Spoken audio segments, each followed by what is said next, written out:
주 예수 내 맘에 오신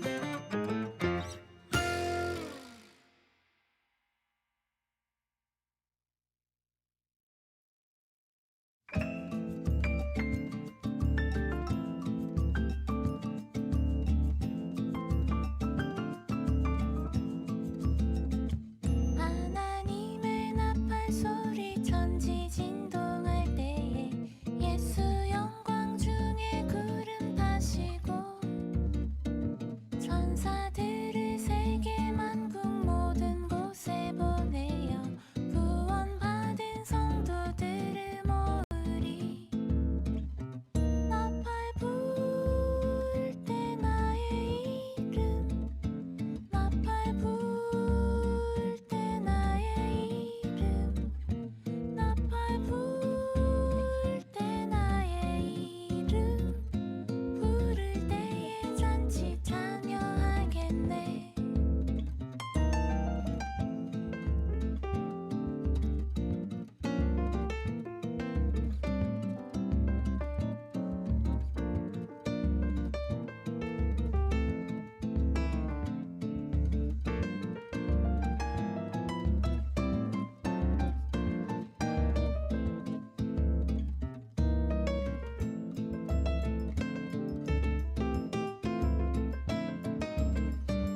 우리가 상상할 수 있는 우주의 크기는 얼마일까요? 지금 뭐 11조 원을 들여서 만든 그 제임스 웹 그 우주 망원경이 우주에서 사진을 찍었다고 합니다. 그리고 이제 찍고 있고 본격적으로 이제 찍을 예정이라고 합니다. 저는 늘 우주를 보면서 이런 생각이 듭니다. 정말 무한한 공간이구나. 그리고 뭐 여러 가지 행성의 크기에 압도당할 수밖에 없는데 사실은 그것보다 더 큰 분이 하나님이심을 우리는 늘 잊고 살아가는 것 같습니다. 우주의 크기 앞에 압도당하는 우리처럼 사실은 정말 무한하신 하나님 앞에 난 정말 작은 존재이구나. 그리고 그것에서 멈추는 것이 아니라 그분께 우리의 삶을 정말 온전히 맡기는, 정말 우주보다 크신 하나님께 나의 삶을 온전히 맡기는 오늘 하루가 됐으면 좋겠습니다. 그 마음으로 함께 여러분 하나님을 찾고 만나는 귀한 시간입니다. 아추 시작합니다. 안녕. 안녕. 네, 반갑습니다. 네. 11조 원짜리가 있군요.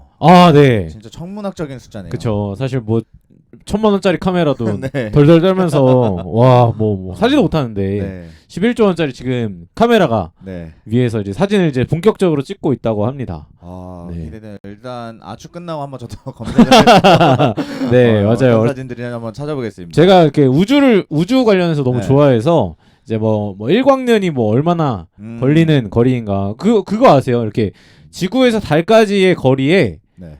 이 태양계에 있는 모든 행성이 들어간다는 사실. 진짜요? 네네. 태양을 포함하나 제가 잘 모르겠는데 갑자기 생각이 안 나는데 이 지구에서 달까지의 거리에 모든 행성들을 다 넣을 수 있다고 합니다. 태양계 안에 있는. 엄청난 거리네요. 네. 근데 이제 거기를 또 인간들이 갔었잖아요. 네. 근데도 아직 이렇게 태양계를 벗어나지 못했다는 사실에 늘 좀 압도가 되네요. 진짜 뭔가 아이러니하면서도 오묘한 이런 네. 우주의 사실들. 네. 크신 하나님을 찬양하며 네. 우리 함께 말씀으로 들어보도록 네. 하겠습니다. 네, 오늘 말씀은 다니엘 4장 1절부터 18절 말씀이에요. 좀 긴 말씀이지만 목사님과 제가 한 절씩 교독해서 읽으면 좋을 것 같습니다. 네. 제가 먼저 말씀 읽고 목사님 그 다음에 말씀 이렇게 교독해서 읽으면 좋을 것 같아요. 네. 읽어보도록 하겠습니다. 읽겠습니다.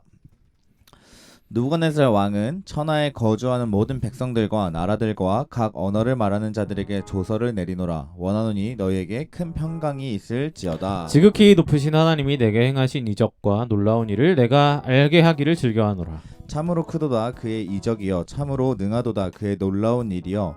그의 나라는 영원한 나라요, 그의 통치는 대대에 이르리로다.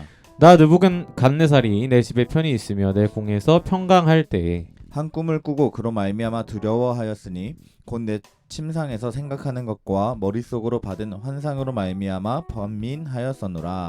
이러므로 내가 명령을 내려 바벨론의 모든 지혜자들을 내 앞으로 불러다가 그 꿈의 해석을 내게 알게 하라 하였더라. 그때 박수와 술객과 갈대아 술사와 점쟁이가 들어왔으므로 내가 그 꿈을 그들에게 말하였으나 그들이 그 해석을 내게 알려주지 못하였느니라.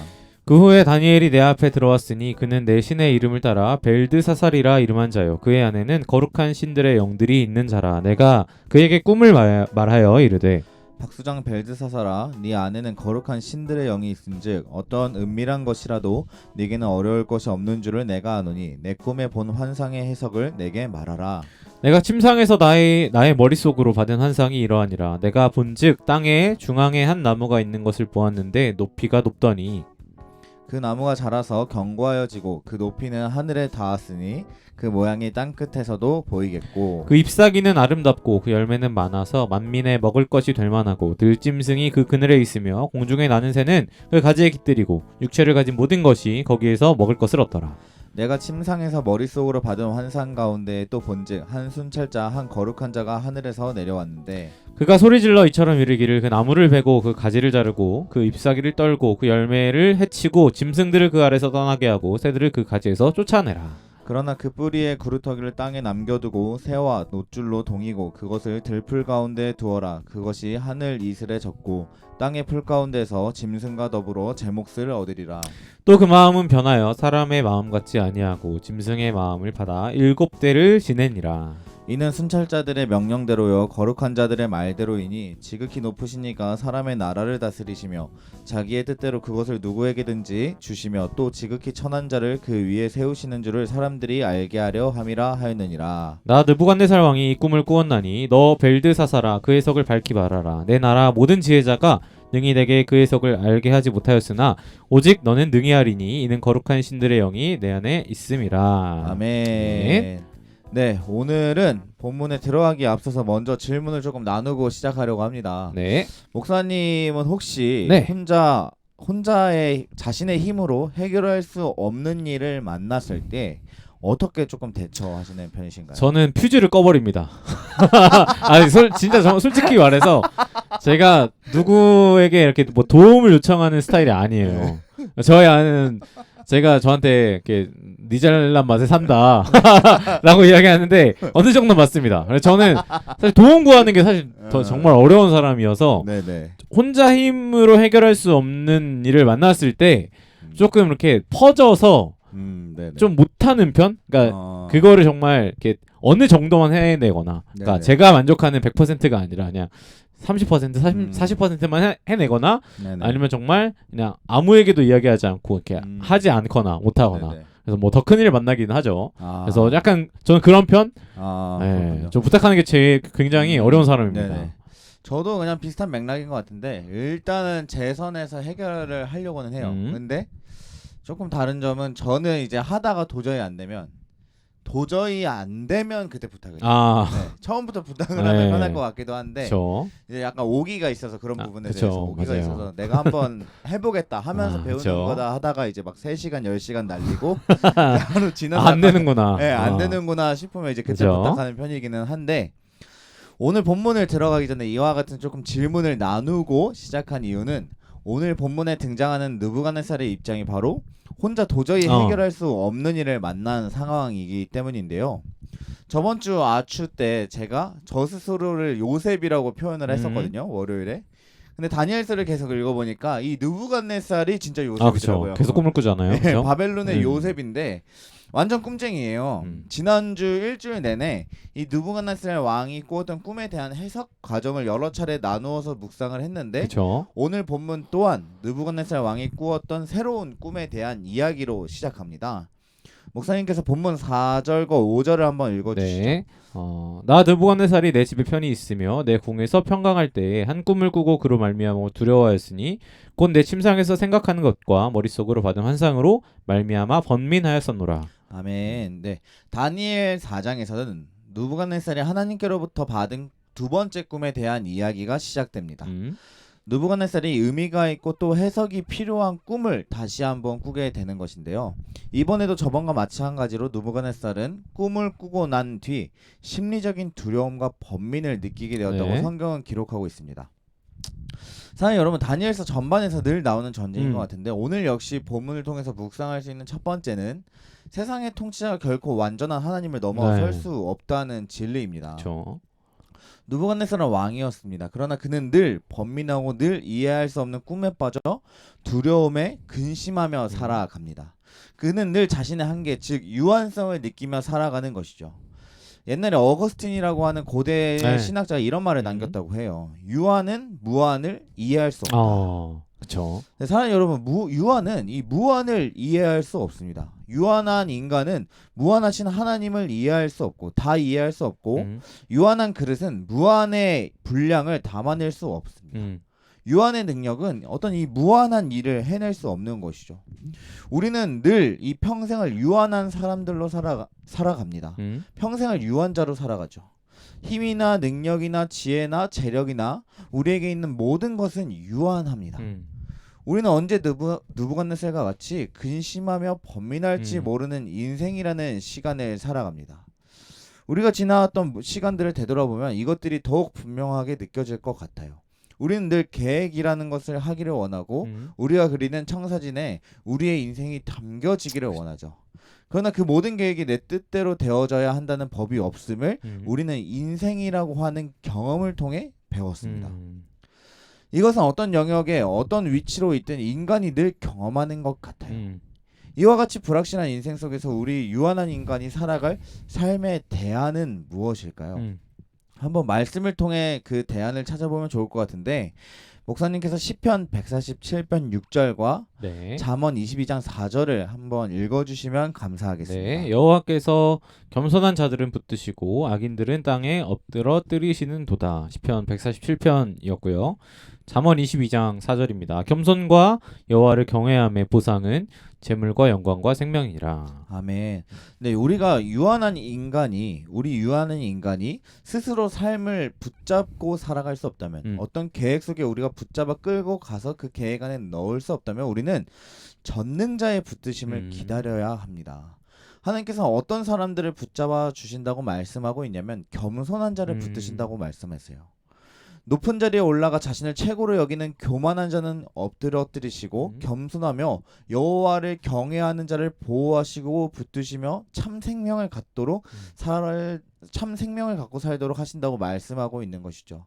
우리가 정말 한치 앞을 모르는 이 인생의 상황 속에서 우리가 정말 이 유한한 자로 살아가는 이 인생의 시간 속에서 우리가 정말 누군가에게 붙들려 특별히 하나님께 붙들려 살아가기 위해서는 우리가 겸손해야 함을 기억하며 오늘 하루를 보내면 좋을 것 같은데 사랑하는 여러분들에게 오늘 하루 되새길 수 있는 질문을 조금 몇 개 드리고 싶어요.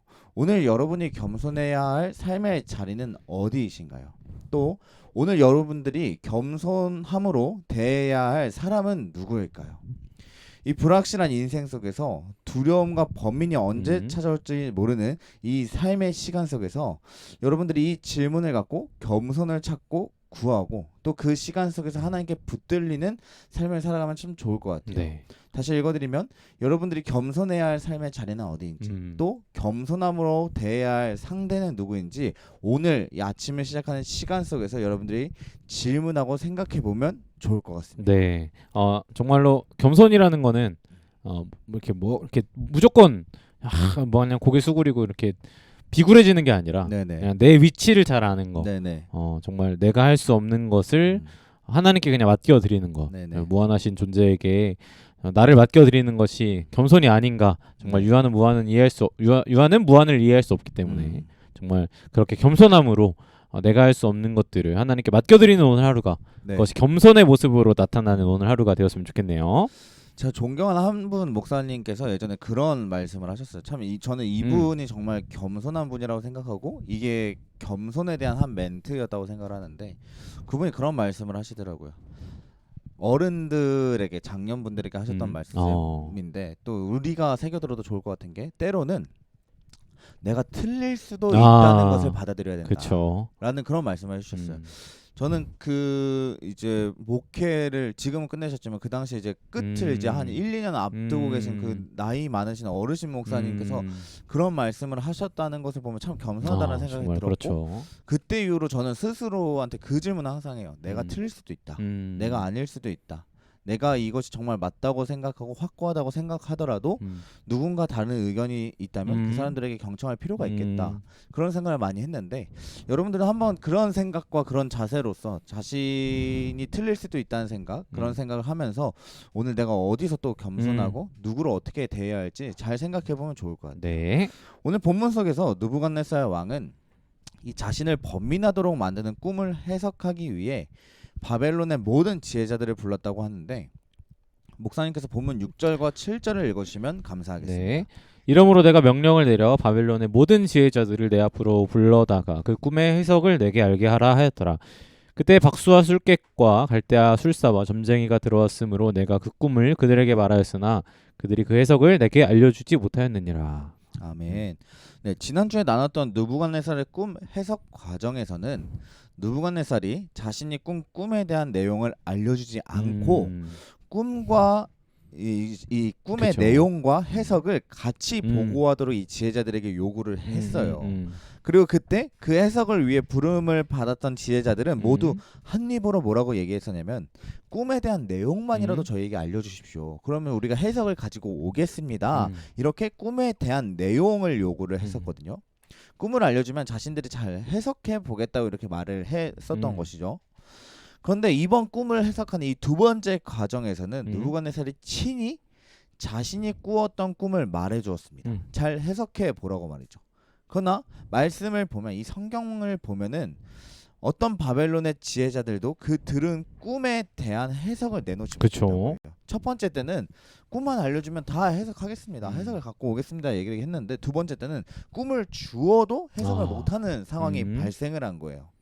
결국 이번에도 역시 다니엘이 뒤늦게 나타나서 이 꿈에 대한 해석을 시작하는데 목사님께서 본문 18절을 읽어주시면 네, 감사하겠습니다. 18절입니다. 나 느부갓네살 왕이 이 꿈을 꾸었나니 너 벨드사사라 그 해석을 밝히 말하라. 내 나라 모든 지혜자가 능히 내게 그 해석을 알게 하지 못하였으나 오직 너는 능히 하리니 이는 거룩한 신들의 영이 내 안에 있음이라. 아멘. 네, 느부갓네살이 꾸었던 꿈에 대한 해석은 뭐랄까요? 내일 아추 때 조금 더 자세히 나누게 네. 될 것 같아요. 내일 본문이 이제 꿈의 해석 과정이고 오늘 우리가 주목해서 볼 것은 이제 큰숨 맑은 샘 제목과 같이 어떤 이 다니엘의 댐댐이에요. 그러니까 느부갓네살이 사람들을 불렀어요. 지혜자들을 불렀죠. 그리고 뒤늦게 다니엘이 왔어요. 이 지혜자들과 이 다니엘을 조금 주목하면서 정리하기를 원하는데 사실 여러분 세상은 늘 질문을 갖고 질문을 하며 살아갑니다. 네. 저는 이 느부갓네살이 꿈에 대한 해석도 이 지혜자들에게 했었던 질문이라고 생각이 되거든요. 세상은 아직도 이 풀리지 않는 많은 문제에 대한 질문을 갖고 있어요. 마치 느부갓네살이 그 꿈에 대한 질문, 이 해석이 풀리지 않았던 것처럼 말이죠. 그리고 그 질문에 대해 서로의 입장과 의견을 내놓다가 다투기도 하고 때로는 그 어떤 결론 지어진 것을 가지고 세상을 이상한 방향으로 끌고 가기도 합니다. 질문의 끝에 비롯되어서 말이죠.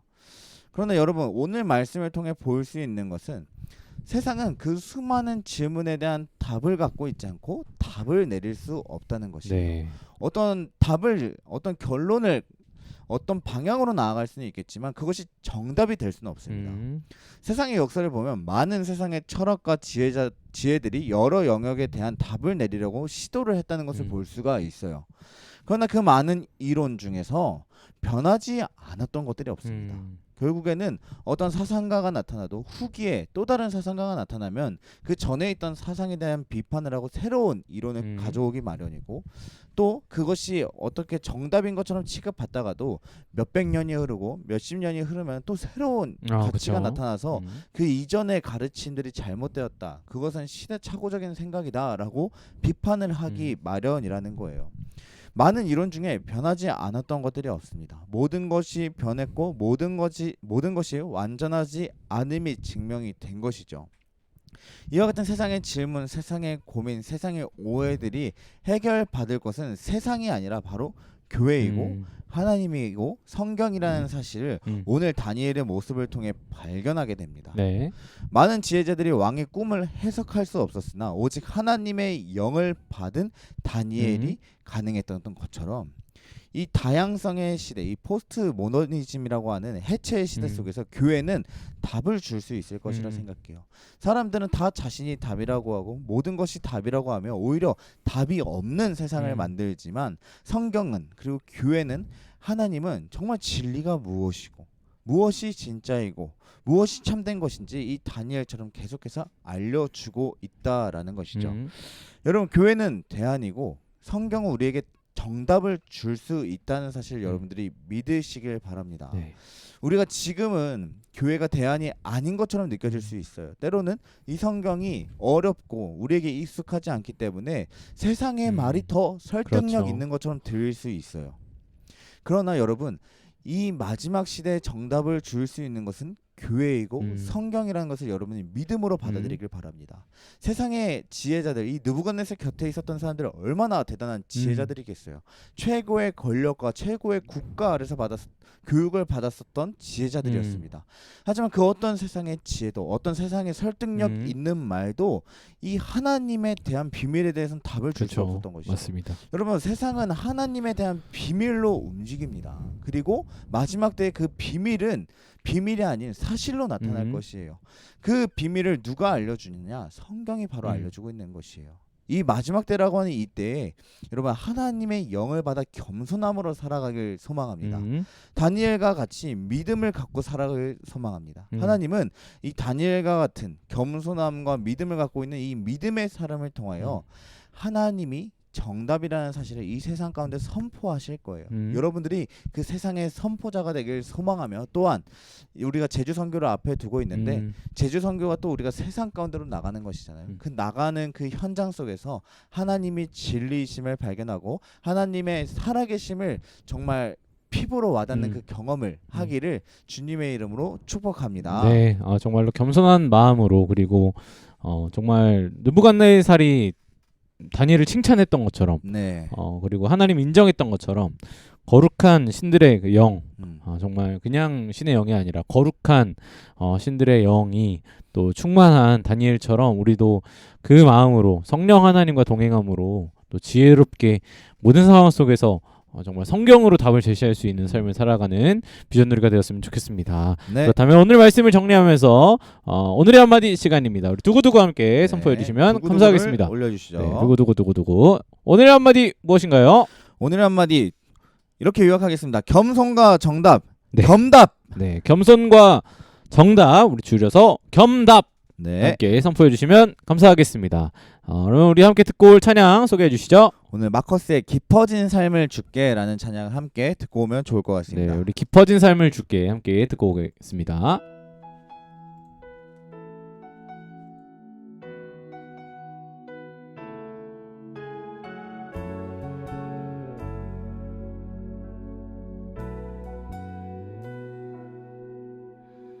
은혜로 날 보듬으시고 사랑으로 품어주셔도 내 마음 한 자락도 지키지 못하는 이 모습 부끄럽습니다. 따스한 곁을 내어주신 주님 앞에 나갑니다. 표현 못할 긍휼로 나를 붙드시는 주 이름만 바라봅니다. 매일 마주한 슬픔을 견뎌나가며 주 예수의 마음을 닮아가네. 두려운 걸음마다 주가 동행하니 주 의지하며 오늘을 걷네. 주의 신실한 소망을 깊이 담으며 주 예수의 풍요를 채워가네. 하나님의 자녀로 명예 지켜가며 깊어진 삶을 주께 드리네.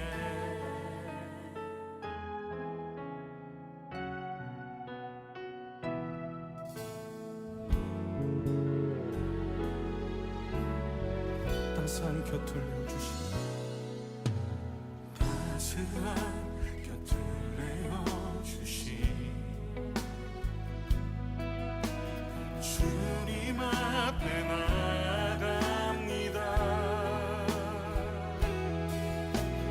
표현 못할 긍휼로 나를 붙드시는 주 이름만 바라봅니다.